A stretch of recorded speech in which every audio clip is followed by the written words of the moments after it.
ஃபேஸில் soap use பண்ணுறத கொஞ்சம் தவிர்த்துட்டு அதுக்கு பதிலாக ஃபேஸ் வாஷை யூஸ் பண்ணலாம். சோப் வந்து பழகி இருக்கும் சில பேருக்கு, அவங்களுக்கு வேணால் ஓகே. பட் யங் கேர்ள்ஸ்க்கெல்லாம் வந்து ஃபேஸ் வாஷ் யூஸ் பண்ணும்பொழுது அந்த நான் காமெடோஜெனிக்னு சொல்லுவாங்க. அது வந்து போர்ஸை பிளாக் பண்ணாமல் இருக்கும். அதனால் அங்கே வந்து பிளாக் ஹெட்ஸ் ஒயிட் ஹெட்ஸ் எல்லாம் ஃபார்ம் ஆகாமல் இருக்கும். ஸோ அதனால் நீங்கள் வந்து people who have oily skin நீங்கள் ஃபேஸ் வாஷ் யூஸ் பண்ணுறது ரொம்ப நல்லது. ரொம்ப ட்ரையாக இருக்கிறவங்களுக்கும் ட்ரை ஸ்கின்கான ஃபேஸ் வாஷ்லாம் இருக்குது. ஸோ அந்த மாதிரி உங்கள் ஸ்கின் டைப்பை பார்த்து ஃபேஸ் வாஷை சூஸ் பண்ணுங்கள். ஆனால் சோப் தான் எனக்கு வேணும், அதுதான் நான் ரொம்ப நாளாக யூஸ் பண்ணியிருக்கேன்னா ரொம்ப மைல்டாக இருக்கிற சோப், நல்ல pH பேலன்ஸ்டு சோப் அப்படின்னு பார்த்து வாங்கிக்கோங்க.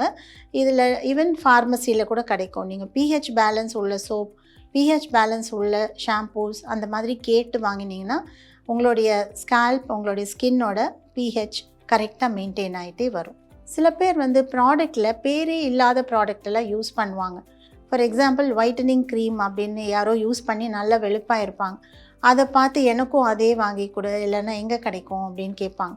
ஸோ அந்த மாதிரி ஒரு பேர் இல்லாத ப்ராடக்ட்ஸை யூஸ் பண்ணும்பொழுது நம்ம யாரையும் கேட்க முடியாது, இது என்ன, அது உள்ள என்ன இருக்குது என்னன்னு நமக்கு தெரியாது. அதனால் இன்க்ரீடியன்ட்ஸ் எல்லாம் எழுதி எக்ஸ்பைரி டேட் உள்ள ப்ராடக்ட்ஸை, பேர் உள்ள ப்ராடக்ட்ஸை பார்த்து வாங்குங்க.